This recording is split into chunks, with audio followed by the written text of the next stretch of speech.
is our final topic for today, and I'm going to work through one final example. So the final thing that we want to look at is finding global max and mins on a bounded set. So previously, this is the exact same function that we saw in the last example. Only now I want to look at when is this function highest and lowest when I'm looking at just a very narrow part of the domain. That I want to know, if I look at this triangle, the triangle with vertices 0, 0, 1, 0, and 1, 1, when is my function highest and when is my function lowest? So looking at a picture of this in the xy plane, I'm looking at the triangle with vertices 0, 0, vertex 1, 0, and vertex 1, 1.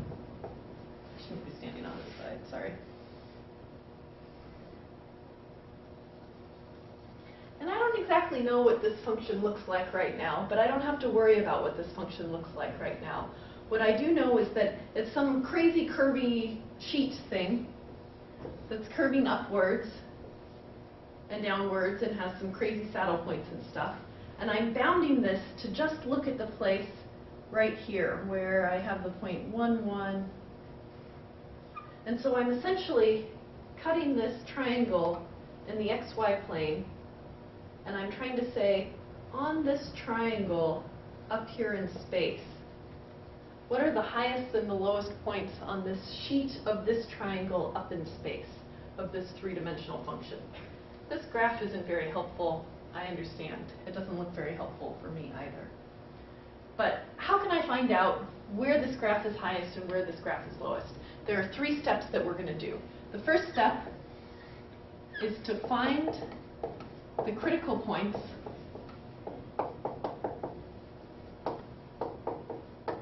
of our function f of x, y that lie in the triangular domain. And we already did this step, so this is nice. Some of our work is saved for us. So last time we found that we had three critical points. We had a minimum value at 0, 0. We had a saddle point at square root 2, 1/2. And we had another saddle point at square root 2, negative square root 2, 1/2. But notice that square root 2 is at about 1.4. So this square root 2, 1/2 point, I'll draw it in green, it lies outside of our domain. And our negative square root 2, 1/2 clearly lies outside our domain. So it turns out we aren't going to have to worry about those points. We just have this one critical point that we found last time. It turns out it's that corner point.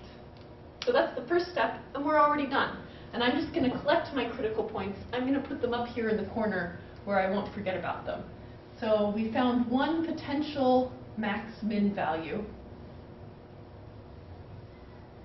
That's one of them. And we can move on to step 2. Step 2 is to find the critical points that lie along the straight line boundaries. Find the critical points, step 2, along the boundaries. So what do I mean by that? We know that this function, along each of its edges, that's a key place where it might go up or go down because we're cutting it right at that place. And along this line, somewhere along this edge, it might have a really high value or a really low value. So let's go ahead and evaluate the critical points along the boundaries. We have to do it boundary by boundary. So first, my first step is to look along this bottom line. So the bottom line, that has the function, this is the line where y is exactly equal to 0. So algebraically, I go into my function and I plug in f of x comma 0, plugging in 0 for y, and I get x squared, 0 for y, this term becomes 0, this term becomes 0, and this term becomes 4. And I want to know what are the critical points along this boundary. So I'm going to take the derivative of this function, and notice that it's easy to take the derivative of it in this case. It's really only a single variable function. So the derivative of this function with respect to x is going to be, the derivative here is 2x. So when is this equal to 0? This is equal to 0 when x is equal to 0. Notice that this gives us the same point that we found before. This is the point where x is equal to 0, and we already assumed that y was equal to 0. So we found that this point is a critical point along this line. Great. It's not very helpful information necessarily, but it rules out that any points somewhere else along the line might be critical points. Next, I'm going to check the vertical boundary.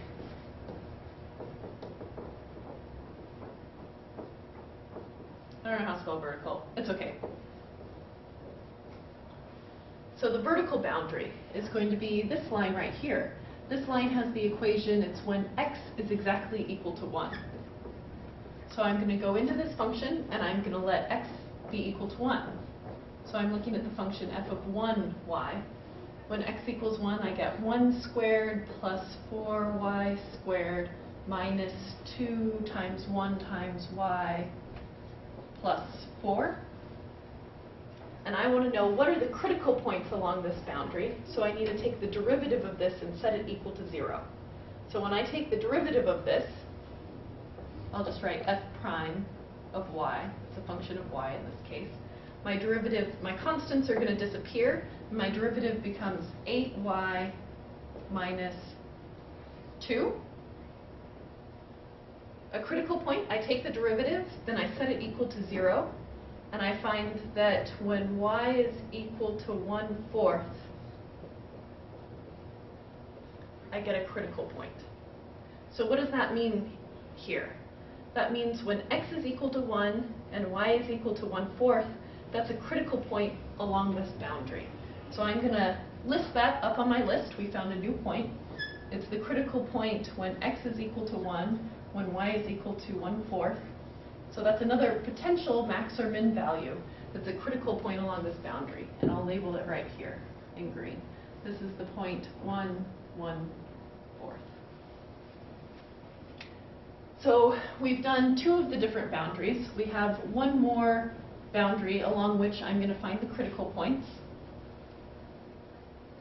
This final boundary is going to be the boundary along the line, and in this case, this is the line where y is equal to x. So I'm going to plug y equal to x into my function. So I'm looking at the function f of x, because y is equal to x. So anywhere I see a y, I'm going to turn it into an x. And I get x squared plus 4x squared minus 2x squared times x plus 4. I'm going to simplify this a little bit. It looks like I have 5x squareds. And then I have minus 2x cubed, and then I have plus 4. So this is my function. Now it's a function just in terms of x's. I should probably relabel it. I'll call it h of x. It's just a function in terms of x's. I'm going to take the derivative of this function because I want to find the critical points. I take the derivative and set it equal to 0. So what's the derivative of this function? It's 10x minus 6x squared, and that constant becomes 0.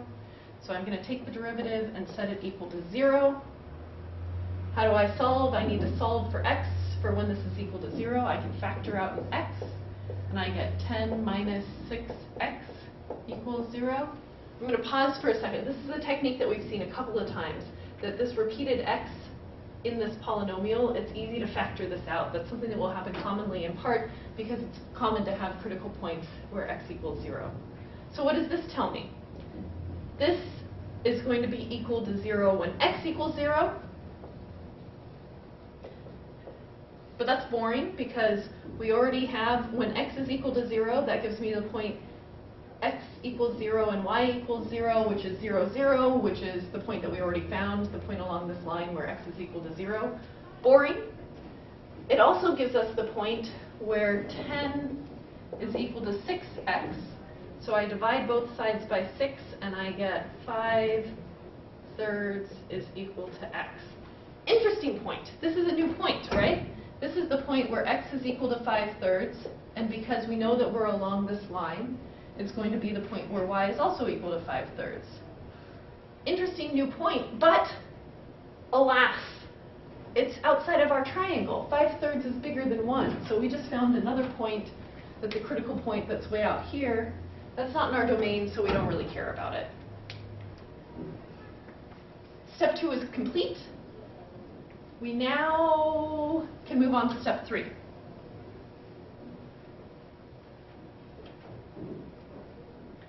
Step 3, we're going to find the heights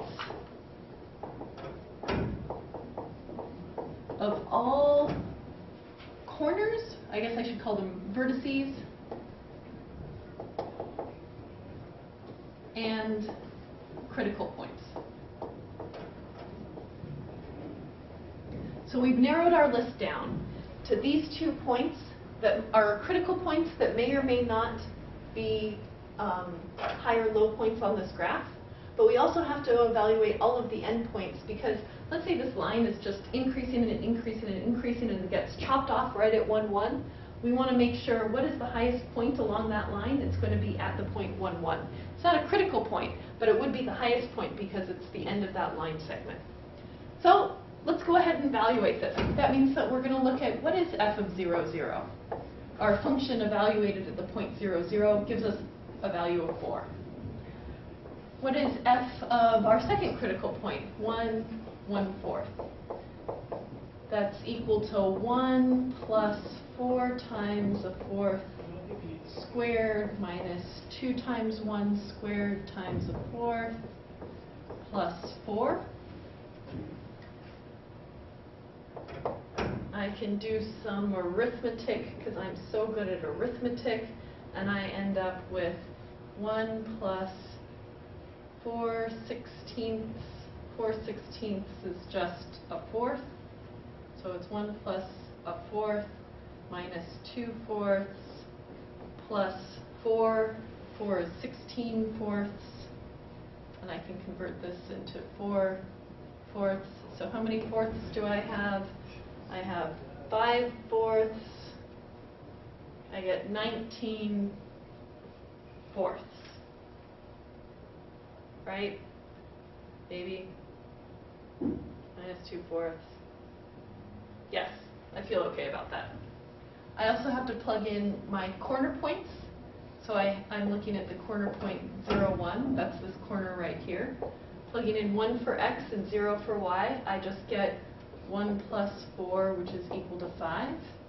And finally, plugging in the corner point 1, 1, I get 1 plus 4 minus 2 plus 4, which is equal to 7. And we're done!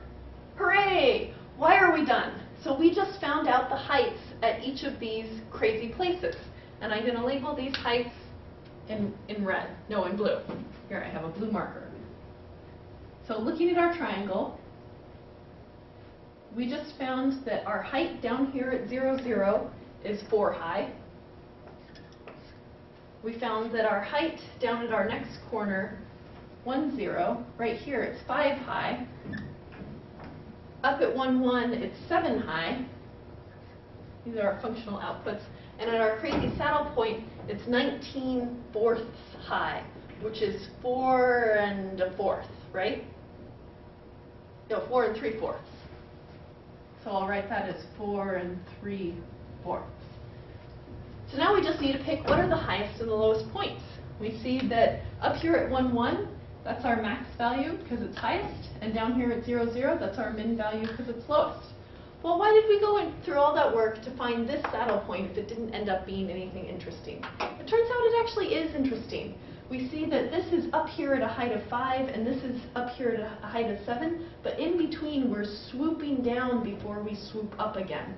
So this is a saddle point that's actually the minimum along this vertical line, and it's a minimum value along the line. It's just not a minimum value of the graph because it doesn't actually get lower than the 0, 0 point right at the origin. That's it. Thank you so much. I realize that we introduced a lot of techniques, and there's a lot of algebra that goes along with these techniques, but I do think that it is cool stuff. We're doing really relatable geometric cool stuff. Thanks.